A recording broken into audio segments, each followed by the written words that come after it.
Hey, what's up, spooky fam? Today's video, oh God, I have hair in my eyes. Today's video, we are going to be talking about a few 4 horror movies that I've watched recently that I just felt like I should talk about more in depth.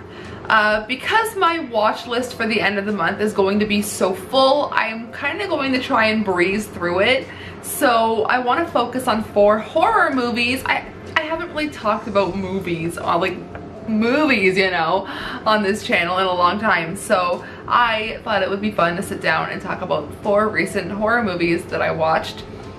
Horror-ish. I think one is less of a horror.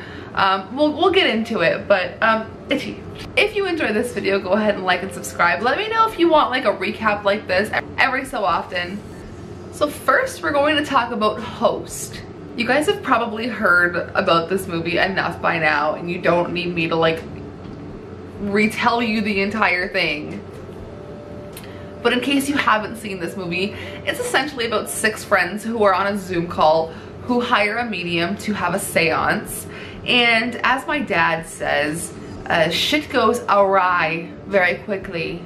And when I say quickly, I mean like fairly quickly, because it is a 55-minute movie. This movie came out at the end of July this year on Shudder. But what I will say that like is a positive for this movie, like unlikable characters were very unlikable. I'm looking at you, Teddy. But there was a few jump scares that actually got me, and I'm very happy that it wasn't longer than it was, because I don't feel like it would have been nearly as effective. Even though the movie in some places felt a little bit like, oh, like that's not very realistic. Like, I wouldn't be carrying around my laptop with me like this. I just don't see like realistically, if I've never used Zoom, but I feel like if I were to, like, couldn't I just do it on my phone? Like, doesn't that make more sense, you know? Anyways, I don't know. There's just some aspects of the movie just feel kind of like, but I don't feel like you should bypass this movie, because it honestly just kept things short and sweet. It was very good. Most of the reviews give it a solid 4 out of 5, so that's what I gave it. That's what Alex gave it. If you would like to hear more about this, Alex, I will leave his podcast clip linked down below about this video, or about this movie. So next, let's talk about Truth or Dare, which is a Blumhouse film which came out in 2018. Okay, so for the longest time, I don't know why, but I had thought that I saw this movie, and I was confusing it with Would You Rather, which I went ahead and rewatched the other day, and it was kind of far superior to this movie. So I genuinely enjoyed parts of the movie, and I enjoyed what I will say. I did mention this in my Blu-ray haul when I did haul this movie, but I really enjoyed how it ended on more of a grim note. And I'm not, when I watch horror movies, a lot of the times I hate when they end on like, oh, this is so happy, everything is fine. But like, I love when they just have that one moment of like a, oh, this is not okay, everything is fucked kind of moment, you know? And that's exactly how the ending was in this movie. And yeah, the faces were kind of cheesy, and yeah, it was really annoying to hear them say truth or dare over and over again, but I enjoyed the ending. I actually enjoyed how, as someone who creates online content, I enjoyed how, I don't know, if you haven't seen this movie, go ahead and watch it, because everyone gets fucked. But I really enjoyed it, and I thought it was really fun to watch. I watched it like early in the morning, and it was really fun to just wake up and turn this movie on and lay in bed and watch it and just enjoy it and kind of turn off my brain for a little bit. The reviews on this are absolutely horrible, like the 1s and 2s, but I gave it a solid 3. Okay, I gave it a solid 3.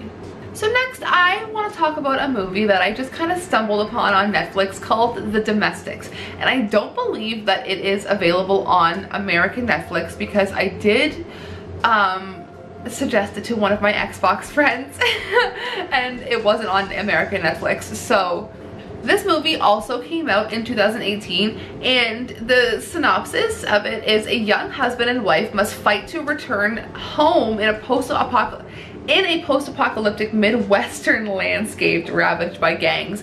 And I don't think that does enough for that, like enough to explain to you how actually good this movie was. So it starts off with the US government like carpet bombing the entire US population, and if you were immune to it, you were immune, and whoever was immune just kind of like broke up into gangs and factions. But like they were really good. I feel like it would have been so much better if they would have focused on more of the gangs and less of the relationship drama, because some of they were just so cool, and it was, I don't know, I was just a big fan of some of the way that they split these people up and how they named them and how they grouped them. I really enjoyed that, but I don't think that they focused enough on it.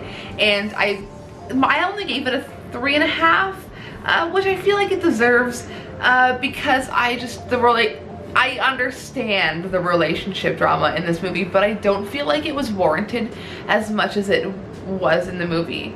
There was one, like a side character that you follow through most of the movie, and I don't want to like spoil anything because she was a really cool character, a female sniper, lone wolf kind of thing, but she was very cool. That kind of made the movie like better for me, because she was a complex character who really had no dialogue until, I don't want to ruin it. So anyways, this movie stars Kate Bosworth, and it's nice to see her in something like this, where she had a very complex character and a very, in my eyes, a positive character turnaround, and I really enjoyed her in this movie a lot. It's less of a horror, more of a post-apocalyptic action movie with a little bit of gore, but I do recommend it because it was a very fun watch. Okay. Last but not least, let's talk about a movie I had so much fun watching and that I enjoyed so much unexpectedly. I watched this movie on a whim. I had seen Emma Spooky Astronauts' video about this movie, and I really didn't think that I would enjoy it based on the religion factor, but I think that it made the movie, you know, like it just, this movie focuses on like metal and Jesus, but it was really fun. It was a very fun watch. Johnny Knoxville was surprisingly in it, and I totally forgot about it until I saw him in the opening, and I was like, Jesus. So the big guy in the movie that plays Ivan, that's actually Taylor Swift's brother. But even though I knew what was going to happen in this movie, I still felt like I didn't know what was going to happen. I like the idea of a cult. I surprisingly liked her name was Alexandria Daddario. Yeah, she was in Night Hunter, and I really enjoyed her in that movie. But her character was an effing psychopath in this movie, and I really enjoyed it. And so when you watch a horror movie, like if you follow like the Scream, what's the word I'm looking for, like setup, and the rules of the horror movies, like you know how they have like the final scare, like they always come back at the end. I really enjoyed the way that they actually did it in this movie, where there was no like final comeback and jump scare. It was more of an ominous comeback, if you know what I mean. Like it kind of sneaks up on you, and not in a scary way, but in a way where it leaves the movie feeling like more is going to happen. This movie did come out in 2019, so it's fairly recent, and if you are going to watch it, I do recommend going in as blind as possible because I don't want to give anything away. I actually enjoyed it more than I thought that I would. I gave it a 4 out of 5.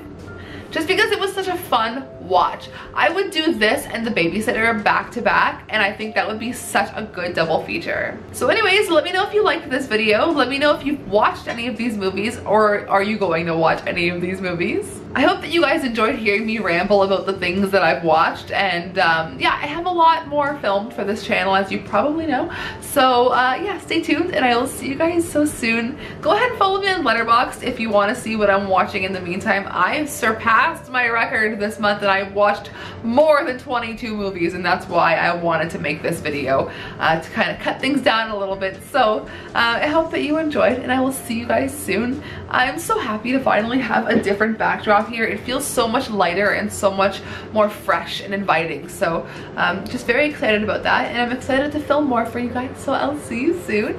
Sayonara, Spooky fam.